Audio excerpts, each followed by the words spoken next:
La passion, c'est le fuel. C'est cette passion qui nous fait faire le grand pas, c'est cette passion qui nous alimente, et il faut rester vraiment loyal et vrai vis-à-vis de cette passion.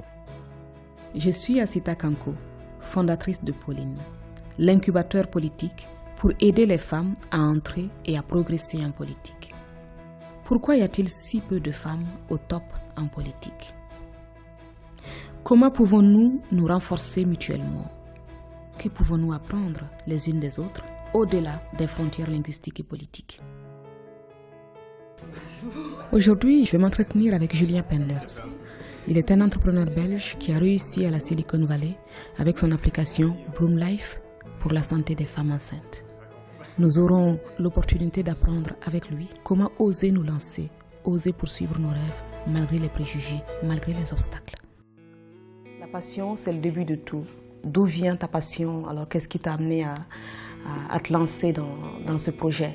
La passion, elle vient pour moi de deux choses. D'une part, c'est cette passion que j'ai toujours eue pour la santé et les technologies digitales ou les technologies connectées appliquées à la santé. C'est quelque chose dans lequel j'ai bossé avant de commencer Bloom Life, enfin, dans ma société, j'ai bossé là-dedans pendant 10 ans.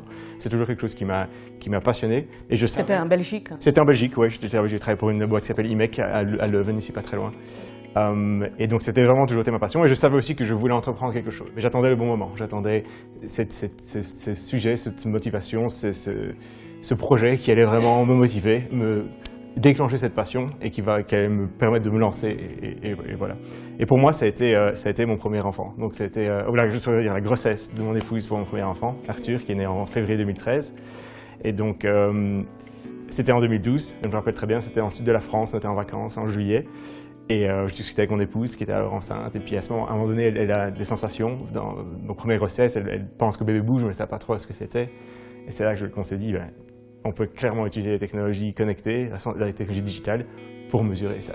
Donc ça permettra d'aller à l'hôpital s'il le faut, voilà. Ou en tout cas d'éviter une visite. Oui, Donc c'est ce qu'on travaille maintenant, et donc on vient de lancer une grosse étude clinique ici en Europe, pour justement, on fait de la détection du travail prématuré préterme. Donc c'est pour essayer de prévenir la menace d'accouchement prématuré. Donc ce n'est pas que pour l'information, c'est également pour la sécurité.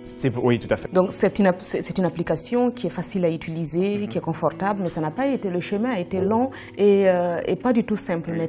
La grosse difficulté qu'on a eue quand j'ai bougé alors sur San Francisco, donc c'était 6 mois après avoir créé la boîte, c'était les investisseurs. Alors là, on tombe dans un milieu d'hommes par définition. Quelque chose qu'il faut changer, c'est certain, mais on arrive là-bas et les investisseurs ne comprenaient pas le problème. J'ai le nombre d'investisseurs qui m'ont dit « c'est pas un problème ». Ou d'autres commentaires que j'avais, c'est « ah mais c'est un marché niche ». Alors moi je sortais de là, je dis « ah oui, vous avez une maman, non? Tout le monde a une maman ici, donc comment est-ce que tu peux dire que c'est un marché niche alors que… » Et ça a vraiment été une difficulté énorme au début. Est-ce que tu as dû changer ta stratégie pour pouvoir les convaincre?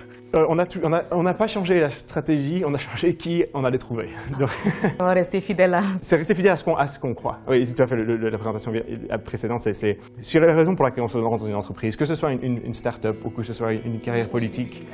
C'est la même passion qu'on a. Je pense que c'est cette passion qui nous fait faire le grand pas, c'est cette passion qui nous alimente. Et il faut rester vraiment loyal et vrai vis-à-vis de cette passion. Même pour avoir ce financement de Richard Branson, vous avez dû franchir quand même un processus de sélection assez difficile. Il y avait combien de participants? Au-delà de 2000 startups, oui. Donc, on a eu 3 étapes. Arrivé sur le podium. Et on a gagné. Moi, le truc truc très pratique, qui est fantastique et ça me fait ma journée, c'est on a 2500 mamans qui ont utilisé le produit aujourd'hui. Donc ça fait 2500 bébés qu'on a pu aider à mettre au monde.